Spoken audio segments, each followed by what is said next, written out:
This Emerge gathering, it's a network of people who have come together because we all realize that the present way of organizing our societies, organizing our lives, and perhaps even the present way of understanding our world, or even the way that we are, our being, needs to be challenged. So we have lots of social visionaries and people interested in system thinking and in transformation at scale coming together in one place. And I think the beauty of the Emerge network is that we are a broad church, so we are a home to all kinds of different changemaker tribes. And we want to offer a platform for people to come together and to harvest collective intelligence and to exchange ideas on practices, on their theories of change. And really the idea is to bring everyone together and to see what emerges from this encounter, from this multiplicity of different kinds of knowledge and perspectives and insights.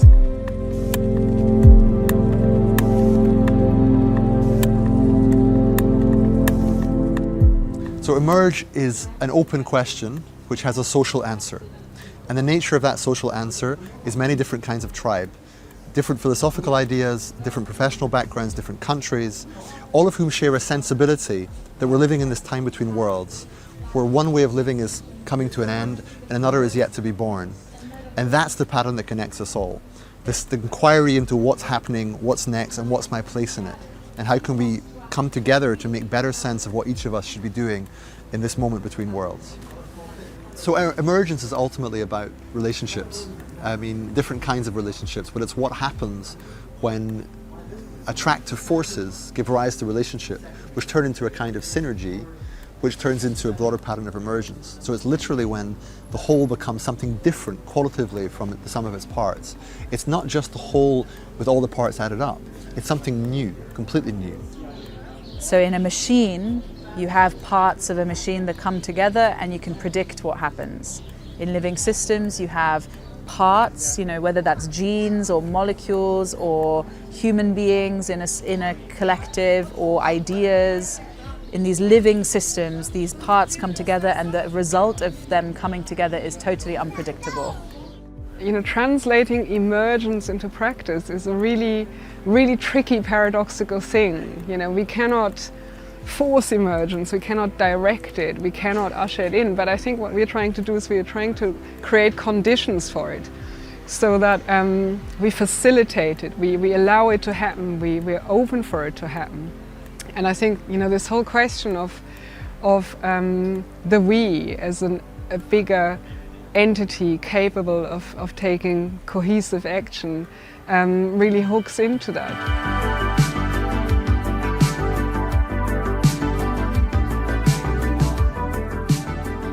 To have a conversation from a place of a different gravity point. A gravity point of shared awareness where we build a coherence, like we build a deep safety and trust out of just being humans sitting here together.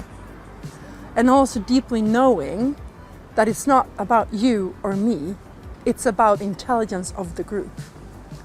And it's not only about the intelligence of the group, but also beyond the sum of the group. That there is this possibility in the conversation, in that practice, to connect to the creative impulse.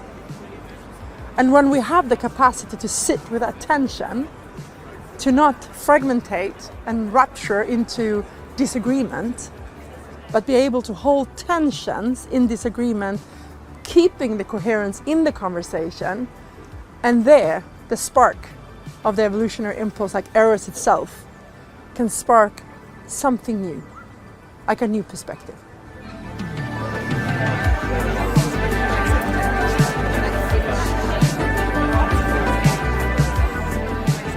The modern way of seeing the world has been very efficient and been very beneficial for humanity in many ways since we, through the Enlightenment, entered into the era of industrialization. The modern way of looking at the world has given us everything from penicillin to human rights and democracy. And of course, those are very valuable gifts to humanity. But now it seems that this way of viewing the world and being in the world and organizing our societies have really started to reach its limitations. And now it might even be argued that many of the problems that we are facing today are actually a consequence of this worldview and way of relating to ourselves, each other, and to the planet. And some of us in this network are even referring to the fact that these different crises that we see in the world are actually just symptoms of one underlying meta-crisis. And that is the fact that this worldview and way of being and organizing ourselves has really reached its limitations.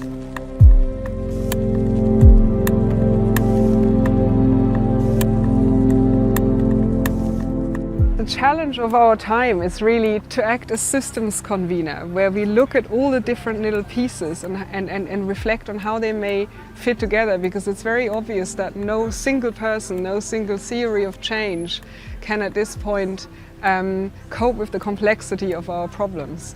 So it's about finding new ways of coming together and bringing together our insights in innovative constellations. And what these are is, of course, the big question. And this is where emergence comes in, the idea of little parts merging together and forming something new that has new capacities and new qualities and new powers.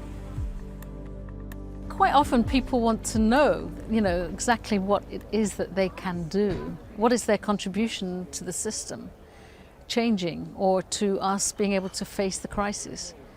And to some extent, it's to do with knowing yourself, to be deeper connected to yourself and understanding what it is that you have to contribute to any given space. But the breakthrough is when you start to make a new relationship. When you make relationships out of your usual comfort zone, you'll find that something new in you emerges. And that new part of you that's emerging is the sort of future. How that grows is how you're moving into the future. So I would say that relationship is the rebel act. We're moving into a time where we're taking more and more sensitivity to the subtle art of working with perception and what people call consciousness. And I think this is a gathering of people who are really honing a craft in working with this invisible energies. Some people call it dark matter, some people call it the intangible, some people call it consciousness. And I think we're all super excited after being apart for a long time because of COVID, and now we're coming back together again, and there's a sharing of practice and passion and inspiration.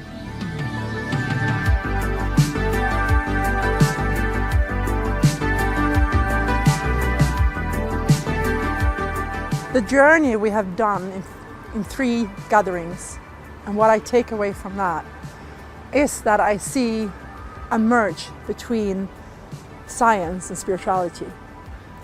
I see how they come closer and closer without losing the essence of both of them.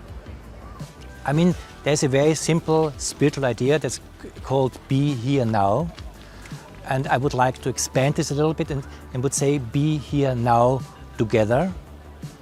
And I think every time that we really allow to be with the other and with the situation and allow to be present and curious and not knowing what is really happening between us, we tap into a new aliveness of relationship, a new aliveness of where we go together that is just valuable in any kind of situations. Whatever, it's a business, it's the people we live with. If we allow the newness of the present moment to be a shared moment, and something that is alive also in the different perspectives that we are holding, life becomes so much more interesting.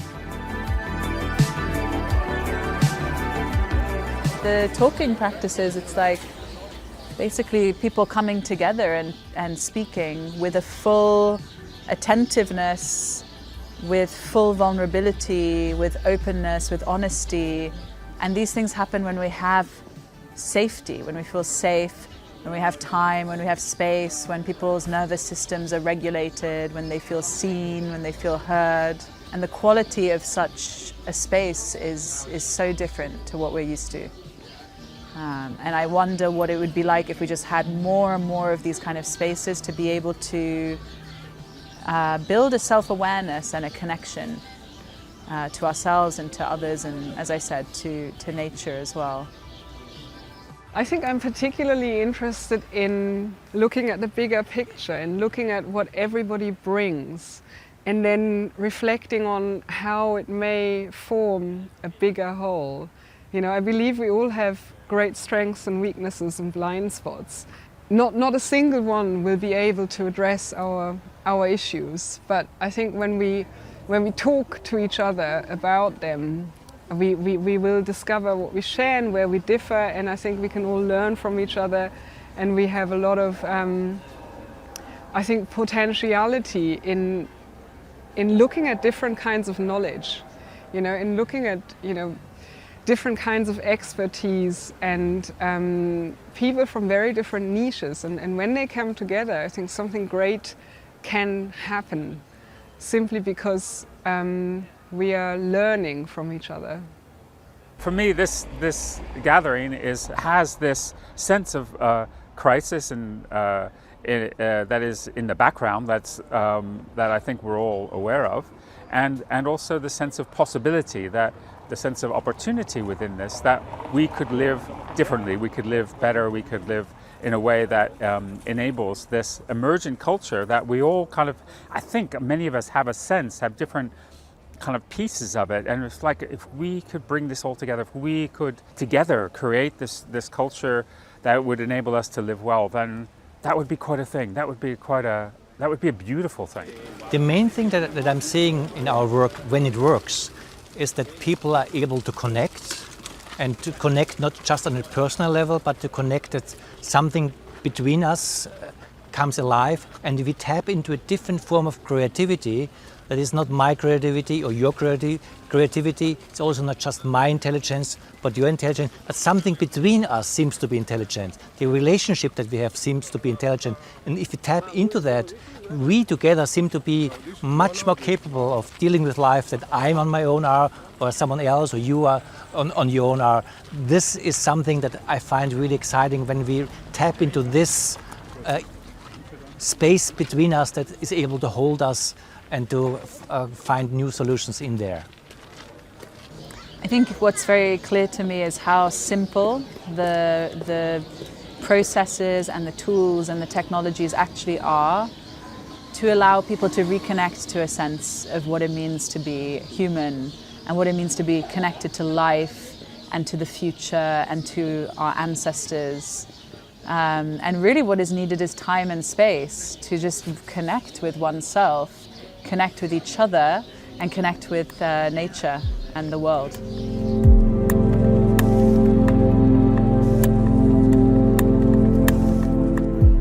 So one of the things that is emerging here in Berlin is the collaboration around the Inner Development Goals initiative. It's an initiative to accelerate the efforts towards sustainable development through human growth. And we have gathered experts from institutions, organizations and scientists to co-create a framework of 5 categories and 23 skills that we think are essential for us individually and collectively to develop in order to increase our chances of reaching the Sustainable Development Goals.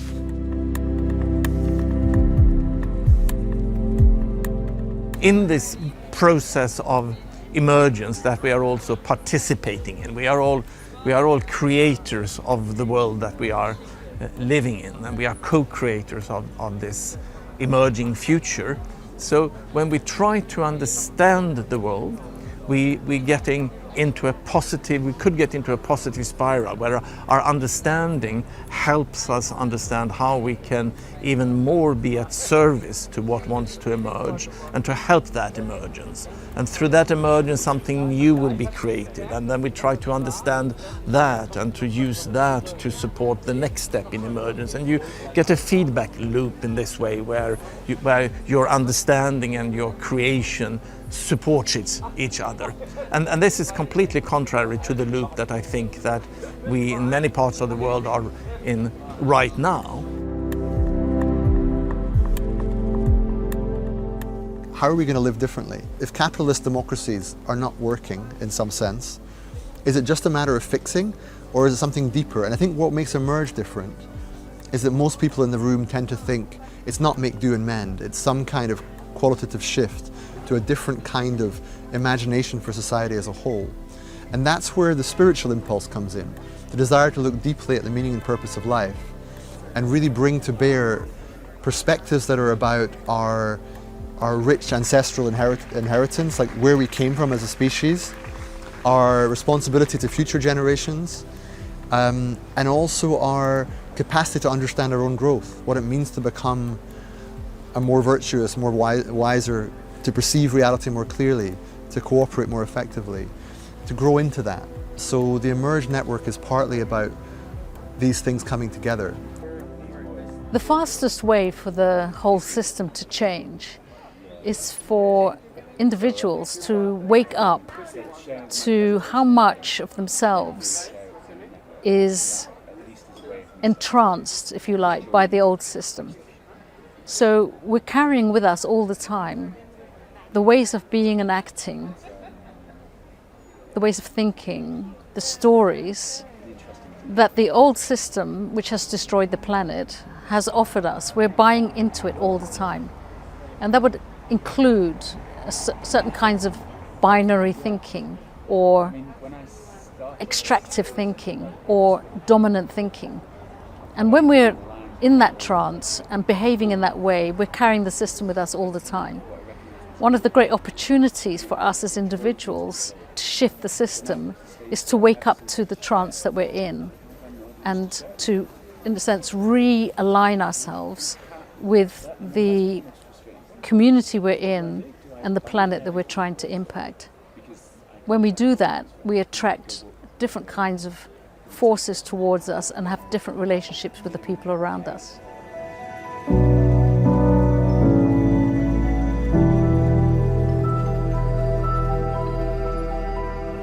What is it that the world is asking for us as humans at this point in time to take as a step in development? And when we talk about a step in development, it's not just a step in development in the outside structures and how we organize society. It's also a step up in culture and also a step up in our way of being. So the organizing theme for the weekend has really been what is emerging and how can we help to facilitate or support the emergence of a new civilization, really. Clearly some kind of awakening has to happen, right, at scale. But for that, we need to look deeply within ourselves and between ourselves to see why we're stuck, in what way we're like the fly in the spider's web. How can we become unstuck and therefore begin to create institutions and cultures and forms of governance that will allow us to have a viable and even desirable world? So wherever you are in the world, whichever room you're in, whichever place you're in, look up and look at the sky and then look at the cosmos and realize we're on this tiny planet in the far reaches of space, set within eons of time, and then come back to the question of, who am I and what am I meant to do? And when you do that, something shifts, because when you look around at this historical moment, we really might be stupid enough to destroy our only home, our one precious planet that seems to give rise to conscious sentient life. And that can't be the case. I refuse to accept that that's what we should be doing. We must find a way, whether through power or through love, or more likely through both, to solve the problems of our time in a way that allows us to carry on existing. It's that simple. So one of our exercises earlier today was to speak to people from 200 years in the future. And they came to talk to us and we pretended to be speaking to them as their ancestors, and they were the future beings. And we had a little dialogue. And by looking at them, just looking at them and really getting into that conversation, I had this hope that maybe we were wise enough to avert the worst. Maybe we could stay intact as a species. And maybe there is hope in our better natures. And we come together partly to elicit those better natures, because we can only find who we are really meant to be together.